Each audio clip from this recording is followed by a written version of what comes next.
Namun, perasaan indah ini hanya bertahan selama 3 detik sebelum menghilang setelah Huo Yuhao melepaskan tangannya. Ini. Tuan Tang, bagaimana mungkin? Chen An merasa semua yang dia ketahui hanyalah kebohongan. Dia tidak menyangka bahwa seorang master jiwa dapat membantu meningkatkan budidaya seorang insinyur jiwa. Dia dengan cepat memeriksa tubuhnya dan merasakan perubahan kekuatan jiwanya. Ketika dia melakukannya, dia menemukan bahwa peningkatan itu nyata.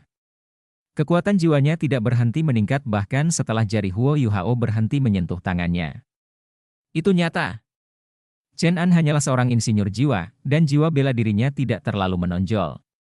Kultivasinya mampu mencapai kelas 5 karena dia telah mengkonsumsi segala macam obat dan menggunakan alat jiwa untuk merangsang kemajuannya secara paksa. Dia berpikir bahwa dia akan tetap berada di kelas ini selama sisa hidupnya. Kultivasinya tidak meningkat dalam 7 tahun terakhir. Tapi saat ini, kekuatan jiwanya akhirnya mengalami peningkatan setelah bertahun-tahun tidak aktif. Selain itu, dia juga merasa bahwa ketidakmurnian dalam kekuatan jiwanya sedang dibersihkan dengan diperkenalkannya kekuatan jiwa Huo Yuhao. Meskipun kekuatan hidup yang sangat besar hanya melonjak di tubuhnya sesaat sebelum menghilang, itu tetap menghasilkan banyak manfaat baginya. Perasaan dipenuhi dengan energi, darah yang mengalir deras, dan kemudahan terlalu luar biasa. Pada titik ini, Chen An sedang menatap Huo Yuhao dengan semangat membara di matanya. Huo Yuhao dengan tenang berkata, di dunia ini, tidak ada yang bisa memahami segalanya. Ada banyak hal yang ada bahkan jika menurutmu tidak. Apakah kamu mengerti? Ya. Ya, saya mengerti. Chen An buru-buru mengangguk. Wang Dong'er dan Nana mengerutkan alis mereka ketika mereka melihat betapa patuhnya dia. Mereka tidak tahu apa yang telah dilakukan Huo Yuhao padanya yang menyebabkan sikapnya berubah drastis. Huo Yuhao berkata, baiklah, bawa kami masuk. Tolong laksanakan perintahku sesegera mungkin. Saat turnamen ini berakhir, aku akan pergi ke retret untuk mempelajari alat jiwa. Akan sulit untuk mengatakan apakah kita akan pernah melakukannya, bertemu lagi. Jangan khawatir tentang uang. Jika Anda dapat membawa barang, saya akan memiliki uang untuk Anda. Tentu saja, Anda harus merahasiakan ini. Jika tidak, jangan berharap mendapatkan keuntungan apapun dari saya, ya, aku pasti akan merahasiakannya. Chen An berada dalam kondisi tidak stabil saat ini. Bagi seorang insinyur jiwa, tidak ada yang lebih mencengangkan dan mengejutkan daripada peningkatan kultivasinya.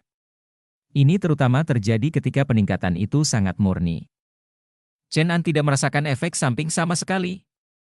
Jika dia benar-benar bisa menjadi kaisar jiwa, dia mungkin bisa menjadi insinyur jiwa kelas 6. Sementara kelas 5 dan kelas 6 hanya terpisah satu kelas, perlakuan para insinyur jiwa dari dua kelas ini sangat bervariasi. Bagaimana Raja Roh dan Kaisar Jiwa diperlakukan dengan cara yang sama? Ada juga peningkatan besar dalam kemampuan seseorang ketika seseorang naik dari Raja Roh menjadi Kaisar Jiwa.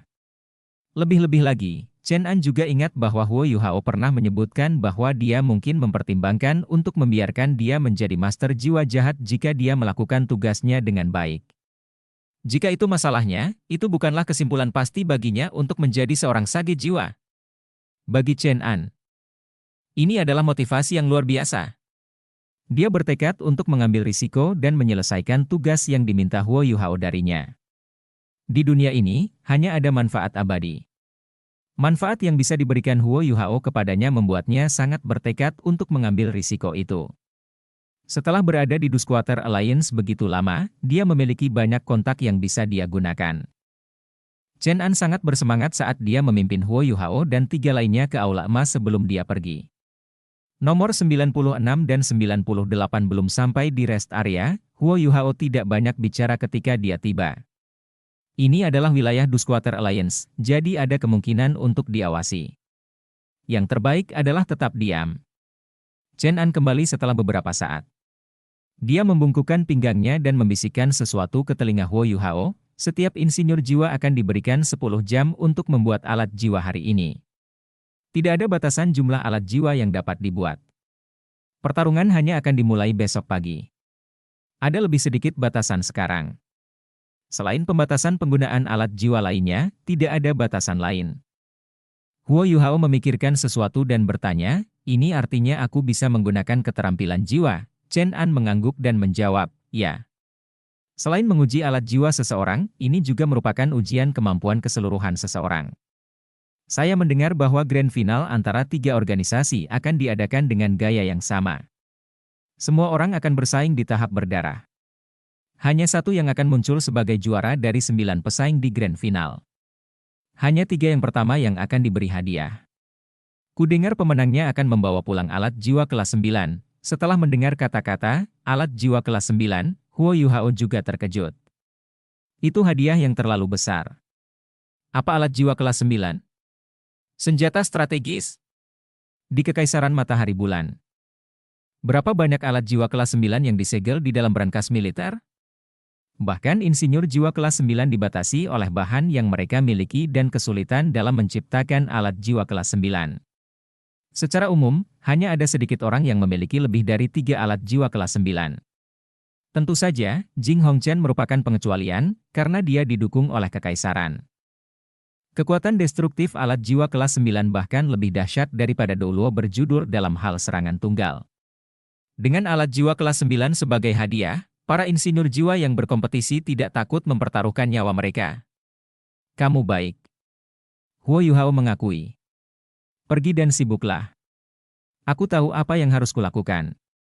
Ingatlah untuk membantuku memasang taruhan, melihat betapa percaya diri Huo Yuhao, bersamaan dengan pemandangan ajaib yang dia alami sebelumnya, Chen An sudah mengambil keputusan. Dia akan menaruh sebagian uangnya sendiri pada Huo Yuhao. Tidak ada yang keberatan dengan lebih banyak uang. Saat Chen An pergi, Huo Yuhao menunjukkan sedikit senyum di wajahnya. Tugas yang dia tetapkan untuk Chen An tidak terlalu sulit. Semua yang dirasakan Chen An adalah nyata. Kekuatan hidup yang sangat besar berasal dari Life Guardian Blade. Adapun kekuatan jiwa murni, Huo Yuhao telah mengambilnya dari energi asal Ultimate Ice ketika dia berkultivasi di pagi hari. Dia meninggalkan sedikit pun untuk memperkuat keyakinan Chen An. Itu sangat berharga.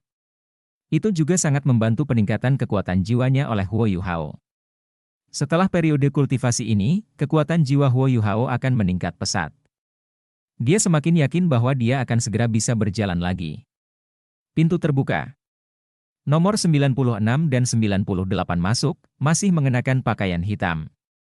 Ketika dia melihat Huo Yuhao, 98 memutar mulutnya dan berkata, "Saya tidak menyangka ini. Kamu benar-benar berhasil mencapai tahap ini. Sebaiknya kamu berdoa agar kamu tidak bertemu dengan kami berdua." Huo Yuhao tersenyum dan menjawab, "Sulit untuk mengatakan siapa yang akan menang atau kalah. Saya bertaruh 10 juta koin jiwa emas pada diri saya sendiri. Saya ingin tahu apakah Anda berani melakukan itu?" Ekspresi nomor 98 berubah. 10 juta? Aku tidak tahu kalau kamu sungguh sampah. Kamu sebaiknya berdoa agar kamu tidak menganggapku sebagai pesaingmu. Nomor 96 menyeretnya pergi, hanya mengangguk pada Huo Yuhao. Keduanya berjalan ke satu sisi dan duduk. Huo Yuhao menyipitkan mata, memikirkan bilah pahat yang mereka berdua gunakan, dan menunjukkan senyuman di wajahnya. Wang Dong'er berpikir setelah melihat senyumannya, apa yang dia lakukan lagi? Dia pasti mencoba menipu kedua orang ini. 96 dan 98 datang sedikit terlambat. Mereka hanya duduk sebentar sebelum beberapa anggota staf datang memberitahu mereka bahwa turnamen akan segera dimulai. Mereka memasuki aula emas lagi. 96 dan 98 menjadi sorotan, sementara Huo Yuhao tentu saja juga menarik perhatian, karena dia berada di kursi roda. Dia telah menimbulkan beberapa masalah pada hari pertama turnamen. Namun penampilannya rata-rata di babak berikutnya. Tidak ada sesuatu yang istimewa pada dirinya. Dia tidak seperti 96 dan 98 yang berhasil mencapai babak ini. Namun, Huo Yuhao mampu mengungguli lawan-lawannya setiap saat, dan akhirnya mencapai babak 6 besar. Jika dia memenangkan babak ini, dia akan memenuhi syarat untuk mewakili aliansi Dusquater. Karena hanya tersisa 6 orang, panggung di aula juga jauh lebih luas. Ada 3 wilayah berbeda, dan meja ukiran di setiap wilayah telah diperbesar. Di tengah panggung ada 3 meja bundar. Setiap meja ditumpuk dengan logam langka. Itu adalah hadiah bagi para pemenang hari ini. Hal yang mengejutkan adalah wilayah duel di belakangnya telah dibongkar. Hanya ada panggung melingkar di tengah. Huo Yuhao dan yang lainnya dibawa ke terowongan di belakang panggung. Mereka tidak masuk melalui pintu utama aula seperti sebelumnya. Selain mereka berempat, ada dua pemuda berusia sekitar 27 atau 28 tahun menunggu di sana, yang terlihat cukup bersemangat.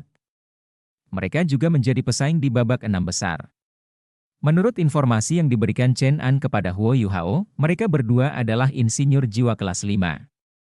Mereka adalah dua yang terlemah dari 6 pesaing yang tersisa.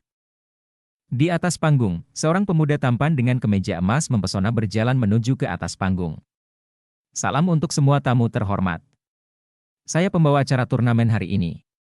Anda bisa memanggil saya Ajin. Saya akan membantu semua orang menafsirkan pertarungan hari ini. Semua penonton heboh saat mendengar pertandingan akan segera dimulai. Mereka mulai bersorak, dan siulan terdengar dari waktu ke waktu. Mereka telah memasang taruhan besar pada pertarungan hari ini, karena mereka sekarang dapat bertaruh pada individu tertentu. Adapun bagaimana keenamnya akan dipasangkan, akan diputuskan dengan menggunakan undian. Pengundian ini akan menjadi sangat penting. Pertama, izinkan saya memperkenalkan Anda semua kepada 6 insinyur jiwa teratas kami.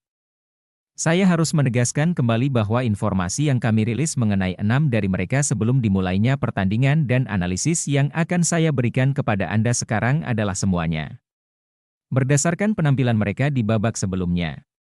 Kami tidak pernah bertanya kepada mereka apa kelas atau kemampuan mereka. Itu karena tabu untuk membicarakan hal seperti itu. Suara Ajin tiba-tiba terdengar sangat tinggi. Mari kita sambut pesaing pertama kita, yang nomornya 37. Ke atas panggung, seorang pemuda sedikit ke depan di terowongan di belakang dengan cepat naik ke atas panggung. Dia mengambil 2 atau 3 langkah dan berjalan di depan Ajin, meletakkan kedua tangannya di belakang. Dia telah mengalahkan banyak lawan yang kuat dalam perjalanan ke babak 6 besar. Dia bahkan menciptakan alat jiwa kelas 5 yang kuat namun langka di babak sebelumnya. Kami memperkirakan bahwa dia adalah insinyur jiwa kelas 5 dan berspesialisasi dalam menciptakan jiwa tipe ofensif yang cekatan. Peralatan, selanjutnya, mari kita sambut pesaing nomor 85 kita ke atas panggung. Pemuda lainnya juga dengan cepat naik ke atas panggung. Dia berdiri di samping 37. Perkenalannya mirip dengan 37, tidak terlalu istimewa. Mereka yang tajam dapat mengatakan bahwa mereka adalah dua yang terlemah. Mereka juga diberi peluang lebih tinggi untuk menang. Ketiga, mari kita sambut insinyur jiwa nomor 66 kita di atas panggung. Saya memerlukan beberapa anggota staf saya untuk membantunya. Huo Yuhao didorong ke atas panggung oleh 2 anggota staf. Pembawa acara datang ke sisinya dan tersenyum padanya sebelum berkata, meskipun sedikit merepotkan baginya untuk bergerak, dia berhasil meraih kemenangan di setiap putaran turnamen ini. Kami tidak tahu berapa batasannya, tapi kami memperkirakan dia akan mampu melakukannya. Menjadi insinyur jiwa kelas 5. Dari penampilannya yang tenang dan tenang, secara kasar kita dapat mengatakan bahwa dia memiliki potensi yang kuat, namun misterius. Pesaing keempat kita hari ini adalah Soul Engineer nomor 88 kita. Dia telah memakai topeng selama ini dan memiliki sosok yang besar dan kekar. Hichaito berjalan ke atas panggung dan dengan cepat berjalan ke samping Huo Yuhao. Dia pernah menunjukkan kekuatannya. Kami memperkirakan dia berada di antara Soul Engineer kelas 5 dan kelas 6. Bahkan, saya ingin tahu mengapa dia selalu memakai topeng. Mungkin dia familiar, Soul Engineer terkenal di kerajaan kita. Saya menilai dia sangat tinggi. Hichaito mendengarkan instruksi Huo Yuhao dan tidak menggumamkan sepatah kata pun. Lagi pula, dia memakai topeng. Penampilannya tampak sangat dingin. Pesaing kelima kami adalah insinyur jiwa nomor 98 kami. Dia sangat kuat, dan bahkan memiliki bilah ukiran yang sangat istimewa dan tajam. Kami yakin itu adalah bilah ukiran peringkat teratas, dan memperkirakan dia adalah insinyur jiwa kelas 6. Kami dapat memastikan bahwa kemampuannya adalah kelas 6 dan di atas. Saya rasa tidak ada satupun dari 4 pesaing pertama yang ingin menariknya ke babak ini. Pesaing terakhir kami adalah insinyur jiwa nomor 96 kami. Sama seperti pesaing nomor 98 kami percaya dia adalah insinyur jiwa kelas 6. Dia juga memiliki bilah ukiran tajam yang kami yakini sebagai bilah ukiran terbaik. Kami telah diumumkan sebelumnya bahwa dia dan insinyur jiwa nomor 96 kita tidak akan bertemu satu sama lain di babak ini karena mereka yang terkuat. Ini untuk memastikan bahwa kita dapat mengirimkan barisan terbaik kita ke grand final. Mari kita mulai undian.